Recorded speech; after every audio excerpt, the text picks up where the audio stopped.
escucha? Sí, ya. Primero agradecer la invitación. Buenos días a todos. Yo cambié un poco el nombre de la charla y le puse BIM, Plataforma de Comunicación, que es una charla que he estado dando en Santiago y en otros lugares de la región. Principalmente lo hicimos en Lima y en Bogotá, así que lo voy a repetir acá en Concepción. Y no voy a hablar de un proyecto, ¿ya? Nosotros somos una oficina de cálculo estructural, hacemos una cantidad importante de proyectos a nivel país.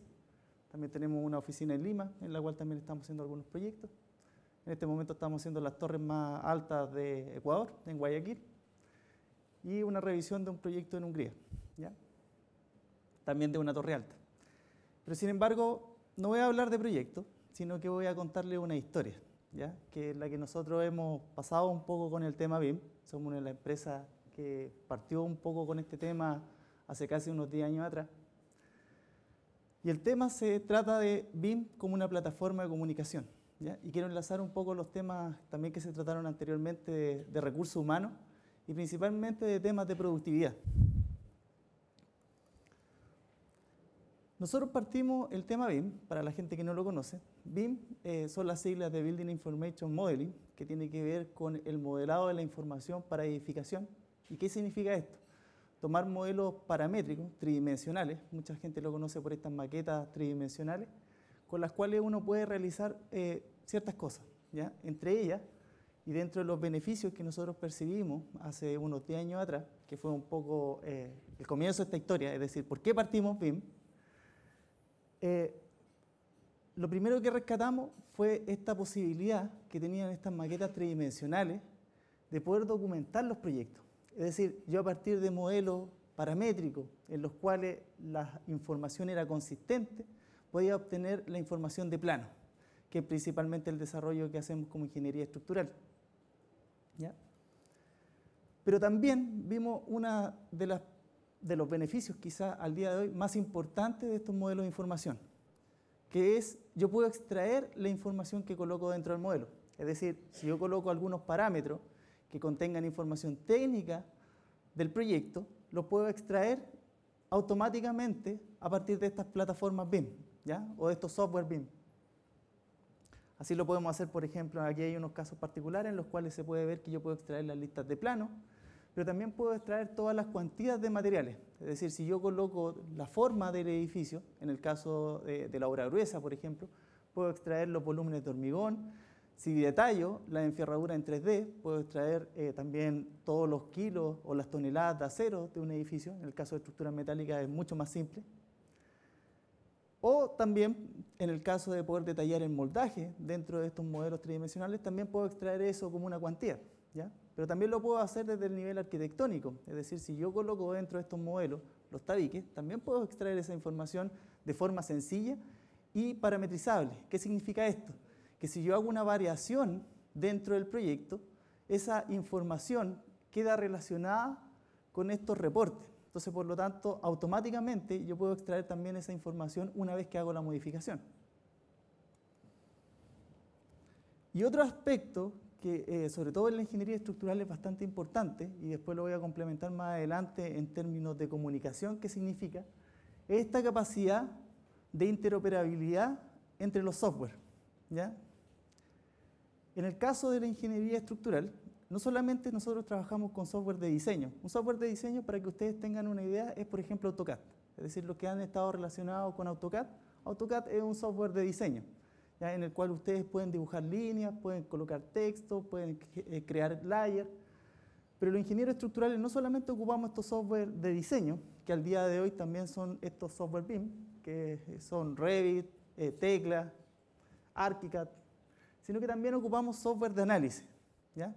Y en estos software de análisis es donde realmente nosotros hacemos todo nuestro cálculo, donde hacemos nuestras simulaciones de esfuerzo, de terremoto. Es decir, cuando nosotros hacemos una simulación de un terremoto, lo hacemos en un software de análisis. Y luego este software de análisis se transforma en planos, ¿ya? Es decir, todos los resultados que nosotros obtenemos de esta plataforma nos permite de alguna forma poder después documentarlo. ¿Qué es lo que ocurre? Los software de análisis hace muchos años que son tridimensionales. Y al día de hoy, al incorporar estas plataformas BIM, nos damos cuenta de que existe una relación entre lo que nosotros analizábamos con respecto a lo que ahora nosotros podemos diseñar y a partir de estos modelos de diseño podemos documentar, ¿ya? Pero ¿qué es lo que ocurre? Para que eso pueda ser de alguna manera factible, tiene que haber una integración, que es lo que se llama interoperabilidad, entre estas dos cosas. ¿Y por qué no es tan fácil? Porque muchas veces cuando uno hace el análisis, lo que hace es tratar de poder simular una situación que después se va a transformar en algo real. Es decir, las conexiones, por ejemplo, entre los distintos elementos, no necesariamente uno la analiza como finalmente van a quedar.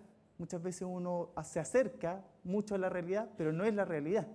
Sin embargo, cuando uno pasa estos software de diseño, aquí es la realidad. Es decir, el producto que está finalmente en el software de diseño tiene que ser el que se va a construir, ¿ya? Entonces, no necesariamente van a calzar las cosas que yo haga en este software con respecto a lo que voy a hacer en ese otro software, ¿ya? Sin embargo, pueden interactuar. Y eso es uno de los estudios que nosotros mayoritariamente hemos hecho a lo largo de los años, es decir, cómo trabajan estas dos plataformas y cómo se comunican entre ellas, ¿ya?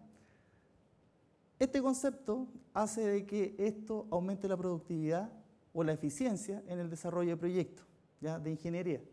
Sin embargo, al día de hoy, esta tecnología o este concepto de interoperabilidad todavía no está lo suficientemente madura para poder desarrollarse. 100%. Pero vamos al problema. Cuando uno parte la implementación de alguna tecnología, obviamente es porque quiere resolver algo.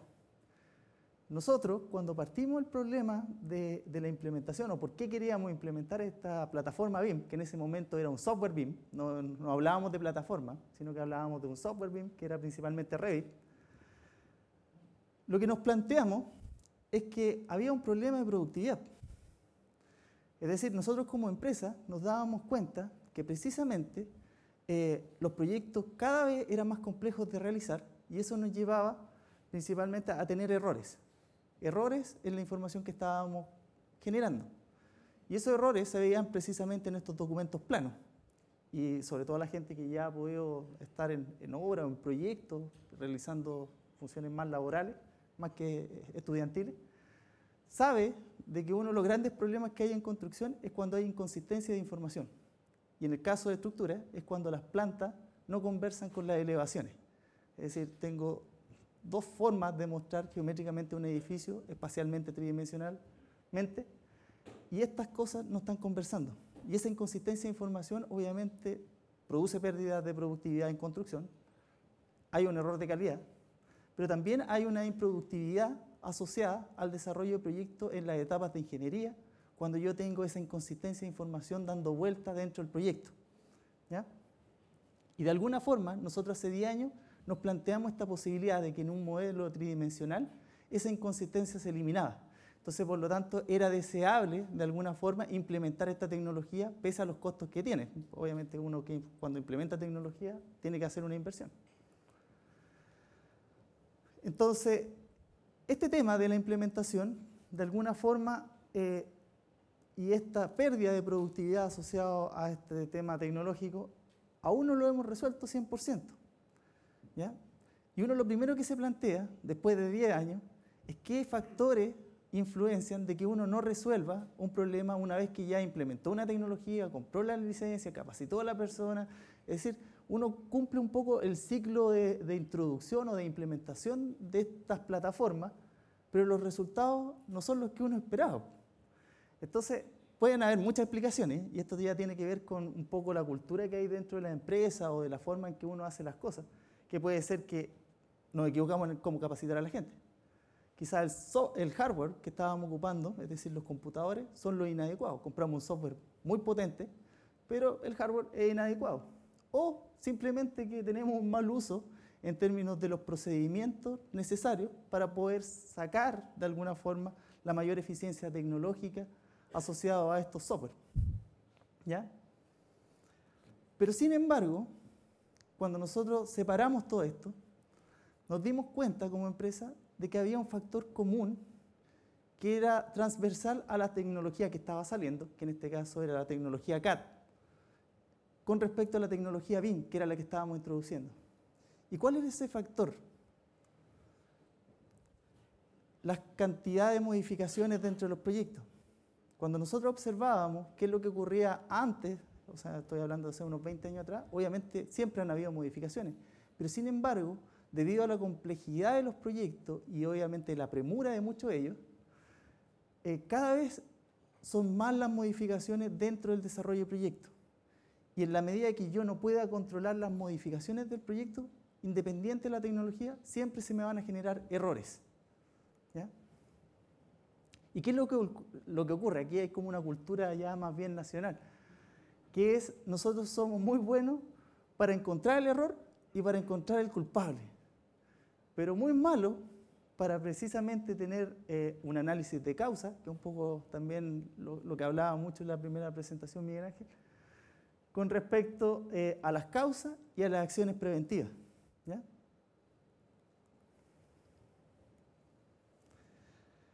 Entonces, cuando nos dimos cuenta que en realidad habían factores que no controlaba la tecnología, decidimos, como les dije, les voy a contar una historia, eso pasó hace unos 8 años atrás, hace 5 años atrás tomamos una decisión como organización. Dijimos, en realidad no es solo implementar la tecnología, aquí hay cambios metodológicos, hay que cambiar las metodologías, que es un poco los cambios de paradigma que muchas veces se habla con el tema BIM. Entonces, dijimos, partamos cambiando metodología. Pero la pregunta es, ¿cómo? ¿O con quién? Entonces, ¿dónde estaba el problema primero? ¿Dónde se puede originar este problema de la cantidad de cambios? O la gran cantidad de cambios en realidad. Y así nos dimos cuenta que primero, ¿con quién participamos en el desarrollo de proyectos y qué nos genera la mayor cantidad de cambios? En el caso de los ingenieros estructurales, nosotros participamos activamente, sobre todo en la primera etapa del desarrollo de proyectos y donde tenemos mayor influencia, con el arquitecto. Entonces, por lo tanto, decidimos que en realidad, como los arquitectos eran los que nos generaban todos los cambios, teníamos que trabajar con ellos en este cambio metodológico. Y así partimos en el año 2010, con alguna, aquí coloco una oficina, pero en realidad fueron varias oficinas, sobre todo en Santiago, con algunas incluso también en Viña del Mar, a trabajar en aspectos metodológicos. Es decir, por primera vez, pese a que nos conocíamos con muchas de estas empresas hace 20 años, 30 años, algunas de ellas, a sentarnos en una mesa de reuniones, no a hablar de un proyecto, sino a pensar cómo mejorar nuestros procesos productivos para poder ser más eficientes y de esa manera conseguir, obviamente como empresas privadas, mayores utilidades. Y en ese aspecto empezamos este desarrollo. Empezamos a trabajar con el arquitecto, nos empezamos a relacionar con alguna oficina y esto fue súper interesante como experiencia, porque nos dimos cuenta que muchos cambios efectivamente venían de temas comerciales, algunos eran evitables y por lo tanto era cosa de conversar antes de iniciar los proyectos de esos aspectos que podían alterar el proyecto para que obviamente la cantidad de modificaciones fuera menor. ¿Pero qué pasó? Empezamos a analizar cuál era la situación actual en la cual nos comunicábamos. Y nos dimos cuenta que para comunicarnos entre arquitectura y estructura, primero lo hacíamos a través de planos, porque es la forma en la que tradicionalmente nos comunicamos. Por lo tanto, arquitectura genera estos planos, se lo entrega a estructura, y estructura genera plano y se lo entrega a arquitectura, en este ciclo obviamente de coordinación de especialidades. Pero ¿qué pasa con eso? Al hacerlo a través del 2D o a través del plano, se generan pérdidas de tiempo y pérdidas que pueden ser importantes. Pero también existe un alto costo en generar esa información. Es decir, yo en la medida de que trabajo a través de esta documentación en 2D y tengo que asignarle recursos, no solamente en nuestro caso de ingeniería, sino que también hay proyectistas estructurales, dibujantes estructurales que están metidos dentro de este desarrollo. Ellos tienen que preparar la documentación para comunicarnos. Y eso cuesta dinero. ¿Ya? Entonces, por lo tanto, nosotros definimos con estas empresas de arquitectura, de alguna forma ya cambiando los aspectos metodológicos, de que teníamos que, primero, ser más rápidos en las interacciones. Entonces, por lo tanto, teníamos que iterar más, hacerlo más rápido, pero también hacerlo más económico. ¿Cómo? Era un poco la pregunta que nos hacíamos. a través de la plataforma BIM. ¿Y por qué era la plataforma BIM importante? Porque no solamente estábamos introduciendo esta idea de poder compartir estos modelos tridimensionales, que si bien se demora un poco más en generar el modelo, una vez que yo construyo los modelos y comparto los modelos, son muy rápidos de realizar cambios y a un muy bajo costo porque tienen esa flexibilidad. Pero para que eso se pueda realizar, es decir, para que yo pueda compartir modelos, necesito tener un cambio en mi metodología de trabajo. Entonces definimos algo que obviamente no voy a presentar acá, pero que se llamó método integrado de trabajo, ¿ya? Y que le pusimos el nombre de RLE, como la empresa. ¿Y cuáles eran los resultados? Es decir, ¿qué era lo que esperábamos nosotros como empresa? Tener una mejor coordinación. ¿Entre quiénes? Arquitectura, estructura y el mandante, porque obviamente hay aspectos comerciales que muchas veces toma arquitectura y son las que producen los cambios. ¿Qué íbamos a generar con eso? Un mejor producto, mayor calidad, con mayor valor agregado. ¿Y qué es lo que ocurrió? Esto no funcionó. Y es difícil decir cuándo las cosas no funcionan, pero lo importante es entender por qué no funcionan. ¿Por qué no funcionaron? Porque efectivamente, o más bien en este caso particular, cuando yo interactúo con arquitectura, en realidad estoy haciendo más eficiente el proyecto, estoy generando mayor calidad. Pero ¿quién es realmente el que se lleva el beneficio cuando yo genero desde la parte de proyectista, obviamente incorporando más tecnología, mayores recursos, un mayor esfuerzo muchas veces? No éramos nosotros, finalmente eran las constructoras las que se llevaban el beneficio de que los especialistas hiciesen todo este esfuerzo para generar un proyecto con una metodología distinta, insisto, con un mayor esfuerzo asociado al proyecto, y que obviamente el precio unitario que nosotros cobrábamos por proyecto seguía siendo el mismo. Entonces, por lo tanto, como vimos que existía esta idea de que la constructora se llevaba los beneficios, decidimos también, y esto ya hace 3 años atrás, incluir a la constructora. Dijimos, acerquémonos a la constructora con esta misma idea que nos acercamos a arquitectura, no a hablar de proyectos, sino a conversar cómo mejorar los proyectos. Y así desarrollamos con ellos una serie de servicios, con algunas constructoras, principalmente en Santiago, que tenía que ver con aspectos de BIM que para las constructoras son importantes. El hecho de poder hacer modelos 4D, es decir, consecuencias constructivas, 5D con análisis de costos.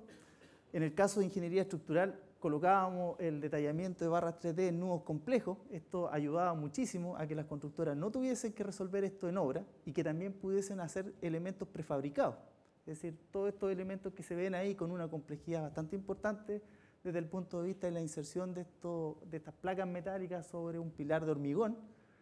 Obviamente todo esto fue prefabricado en obra. ¿Ya? Pero ¿qué es lo que pasó? Tampoco funcionó. ¿Y por qué no funcionó? Porque un proyecto en general de construcción no solamente lleva arquitectura y estructura, sino que existen otras especialidades, clima, toda la especialidad sanitaria, toda la especialidad eléctrica. Entonces, por lo tanto, la constructora cuando recibía la obra gruesa, como se mencionó, es un aspecto y que muchas veces son bastante eficientes, incluso para hacer la obra gruesa. Y donde tienen la mayor cantidad de problemas es cuando introducen a las instalaciones.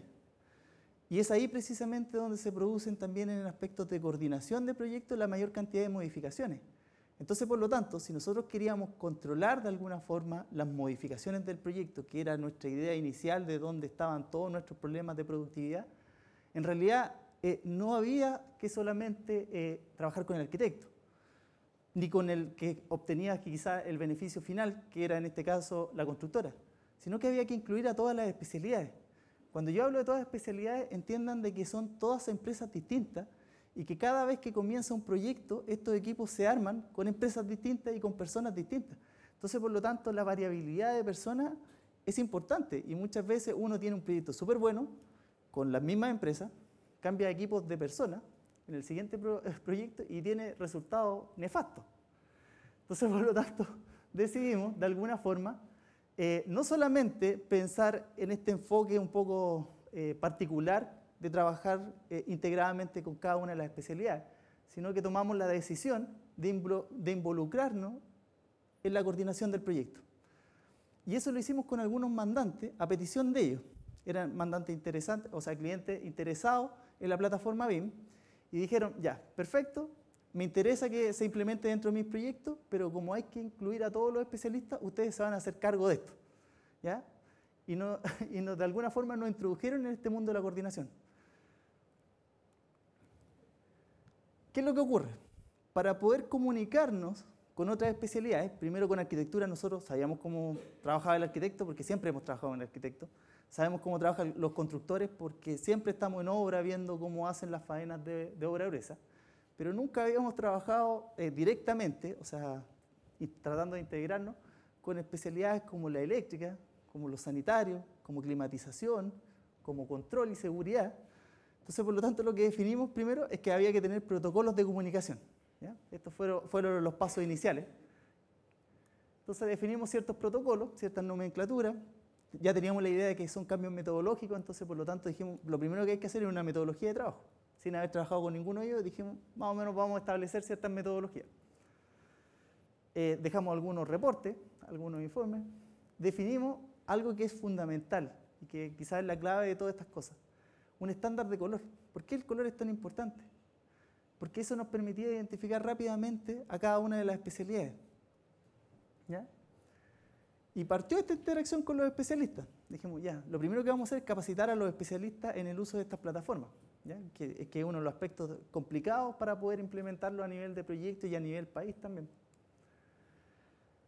Y conseguimos que estos especialistas hicieron sus propios proyectos, pero también que a partir de estos modelos pudiesen documentar sus proyectos de manera distinta. Y ellos empezaron a darse cuenta de que el valor agregado era precisamente la visualización de su propio proyecto, que muchas veces ellos no alcanzaban a ver aspectos que eran importantes en términos de montaje, pero con esta plataforma lo podían ver. Entonces, por lo tanto, para ellos fue como bien natural encontrar beneficios, cosa que muchas veces se coloca como una resistencia al cambio dentro de la implementación. Se desarrolló detalles, obviamente incluso muchos detalles de construcción y montaje, se hicieron revisiones de trazado y también se logró optimizar los trazados. Y esto es un aspecto importante, es decir, muchas veces uno habla como de estos aspectos de productividad individual por las empresas, pero en la medida de que nosotros enfocamos el problema hacia los proyectos y no simplemente hacia las especialidades, conseguimos mejorar el proyecto y eso hace también reducir el costo del proyecto. Y por lo tanto aquí hay un beneficio que no solamente se lo va a llegar el mandante, sino que lo vamos a adquirir como industria.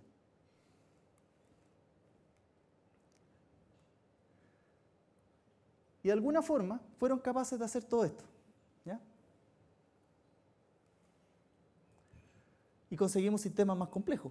Acá nosotros ya estábamos participando con ellos, nosotros los ayudábamos en algunos aspectos de modelación, aprendemos la normativa de todas estas especialidades, aspectos constructivos, aspectos de constructabilidad, que tienen que ver cómo el diseño después se lleva a la construcción, temas de cómo se tiene que hacer la secuencia constructiva, asociado a algunas instalaciones por las interferencias que se generan. Y nos metimos en este mundo para poder entender dónde se producían finalmente las modificaciones. ¿Qué es lo que ocurrió? Después que tenemos estos modelos, que finalmente son modelos físicos o digitales, como quieran verlo, estos modelos pasan a reuniones de trabajo. Y aquí es precisamente donde está el valor de los modelos.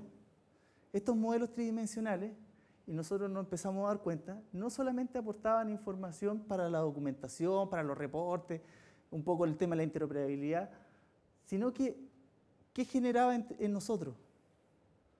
Visualización del problema.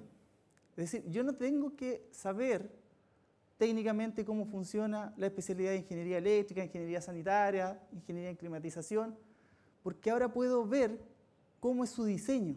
No tengo que entender sus planos, no tengo que entender sus especificaciones técnicas y por lo tanto puedo empezar a aportar a su especialidad con respecto a mi especialidad. Y si se dan cuenta, esto es un poco el enfoque que se muestra, acá están participando todos los especialistas en resolver un problema, porque todos pueden aportar, porque ahora entienden la otra especialidad. Entonces, por lo tanto, las reuniones, ¿qué se logró? Se logró que fuesen más rápidas, eran muchísimo más interactivas y la información fluía de muchísima mejor manera.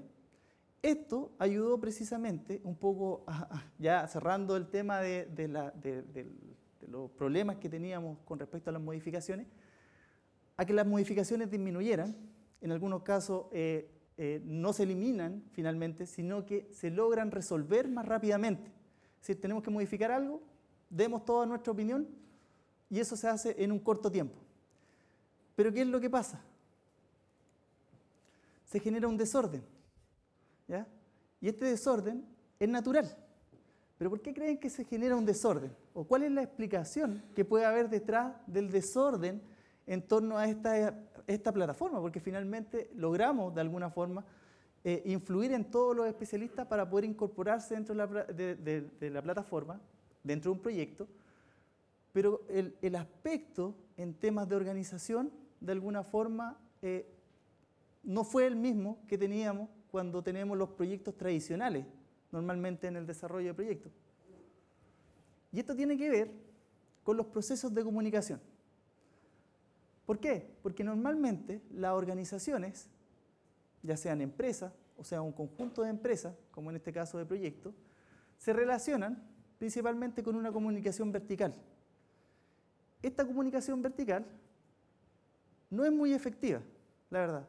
Y normalmente las organizaciones que tienen solamente este nivel de comunicación, de tipo vertical, siempre van a tener problemas de recursos humanos, siempre van a tener problemas en que, oye, yo le expliqué esto, de responsabilidad dentro de las actividades que desarrollan. Entonces, por lo tanto, los dos niveles de comunicaciones que son más deseados dentro de una organización son los de tipo horizontal y los de tipo diagonal, ¿ya? Esos son como en aspectos de cómo nos empezamos a relacionar. ¿Qué es lo que ocurrió cuando nosotros incluimos la plataforma dentro de la organización o dentro de la coordinación de proyectos? Pasamos de tener el tradicional comunicación vertical a tener una comunicación horizontal. Y las comunicaciones horizontales dentro de una organización siempre son desordenadas. ¿Por qué? Porque no solamente vamos a tener, pero no solamente son desordenadas, sino que también vamos a ser más efectivos, que era lo que ocurría. Por eso es que resolvíamos los problemas más rápido. Y eso tiene que ver con que no solamente teníamos un emisor y un receptor junto con el mensaje, sino que teníamos código dentro del lenguaje que nos permitían comunicarnos de manera mucho más abierta. Muchas veces uno no opina de la ingeniería eléctrica porque no sabe qué es lo que están tratando de hacer o no entiende qué es lo que están tratando de hacer. Pero cuando yo lo veo en estos modelos tridimensionales, puedo opinar porque veo la escalería, veo los ductos eléctricos, entonces por lo tanto si veo que van a pasar por una viga, me doy cuenta de que esa viga obviamente va a tener que tener un refuerzo estructural. Y ese tipo de comprensión del proyecto es lo que realmente hizo de que esto se fuese desordenando desde el punto de vista de cómo nos organizábamos, pero sin embargo la respuesta a las inquietudes que se iban generando en torno al proyecto, a las modificaciones, eran mucho más eficientes de resolver. Entonces, por lo tanto, centramos todo el ciclo de vida de alguna forma del proyecto en torno a estos modelos BIM, ¿ya? A través de una comunicación más efectiva. ¿Pero cómo? Donde teníamos principalmente estos protocolos de comunicación que eran estándar. Es decir, cuando uno ve esta comunicación visual, lo que está haciendo es produciendo principalmente protocolos estandarizados de comunicación. Y eso es fácil de entender cuando uno lo relaciona, por ejemplo, con otras tecnologías, como son Internet, en la cual, si ustedes se dan cuenta, que cualquier equipo se puede conectar a Internet. Pero para poder conectarse y que Internet entienda de alguna forma esta conexión con los equipos, es necesario tener protocolos de comunicación, ¿ya? Eso mismo está ocurriendo a nivel mundial. O sea, ¿dónde está parado el mundo al día de hoy con respecto al tema BIM? En la generación de protocolos de comunicación, de protocolos de generación de proyectos. Es decir, no solamente es necesario saber modelar, hacer estos modelos tridimensionales, sino que es cómo nos vamos a comunicar a través de estos modelos, porque la comunicación va a cambiar. Finalmente, esto no solamente es una plataforma de trabajo en la cual yo aporto con mi modelo, sino que tengo que interactuar con mi modelo y con el resto de los modelos que aportan las distintas especialidades. Y para eso necesito tener también una estandarización de cómo me voy a comunicar entre esos modelos. Y efectivamente, esta sigla que son IFC, tiene que ver con esto, esta capacidad de interoperabilidad, que era un poco los primeros beneficios que vemos que en realidad para nosotros mismos en realidad son para todas las plataformas BIM que al día de hoy se pueden comunicar entre ellas. Finalmente, ¿qué es lo que ocurre? Y como un ciclo ya un poco cerrando este tema de cómo trabajamos en equipo para mejorar nuestra productividad. No solamente necesitamos tener procesos eficientes, sistemas eficientes, metodologías eficientes, también tenemos que tener recursos humanos, que es un poco el gran desafío que tiene y un poco también la temática de esta charla, que tengan responsabilidades, capacidades, efectividades, sino que también es necesario algo en la medida de que estas plataformas hagan de que las estructuras de comunicación sean más planas, es decir, ya no existan las jerarquías, que es un poco también la estructura moderna de una empresa, que es lo que se está buscando. Hay una necesidad de gobernabilidad, es decir, cómo estos procesos obviamente van a hacer que la información fluya mucho más rápido, que es un poco lo que ocurre con las redes sociales, mucho más dinámico, se genera mucho más conocimiento colectivo por parte de la organización, pero sin embargo eso se tiene que ordenar. Y para eso es necesario generar estructuras o profesionales con la capacidad de poder establecer un orden. No significa que establezcan una jerarquía. Estos son finalmente facilitadores en torno a estos procesos de comunicación. ¿Ya? Y para terminar, quiero hacerlo a través de una frase de un futbolista, esta la he colocado en la última presentación, que me parece muy interesante, que él dice, ningún jugador es tan bueno como todos juntos. Y es un poco el enfoque de los proyectos. Muchas veces uno trata de optimizarse solo, sin pensar en el resto, pero en realidad está dejando de lado lo más importante, que cuando nos reunimos en torno a un proyecto. Entonces, por lo tanto, el objetivo son los proyectos, no son las empresas. Las empresas simplemente participamos en conjunto para mejorar esos proyectos. Muchas gracias.